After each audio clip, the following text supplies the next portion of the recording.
මම මෙතනට ආවෙම ඉගෙනගෙන මිසක් මං කිසිම දවසක ලක් එකක් කියන එකක් බිලීව් කරන කෙනෙක් නෙවෙයි. නොලෙජ් එක ගන්න මිනිහෙක්ට මම එක දෙයක් කියන්නම්. තව කිසිම මිනිහෙකුට මිනිහා බංකොලොත් කරන්න බෑ. මොකද Taman ළඟ නොලෙජ් එක තියෙනවා. ඒක කොහොමද බංකොලොත් කරන්නේ? සමහරක් මිනිස්සු ඉන්න පුළුවන් නොලෙජ් එක තියෙනවා අද සල්ලි නෑ.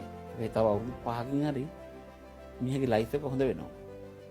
ඒ නොලෙජ් එක නැති එක්කෙනාට අද සල්ලි නෑ. ෂුවර් එකටම තව 5කින් සල්ලි නෑ. මේක තමයි වෙනස. මම හැමතිස්සෙම ඉගෙන ගන්න කියලා කියන්නේ ඒකයි.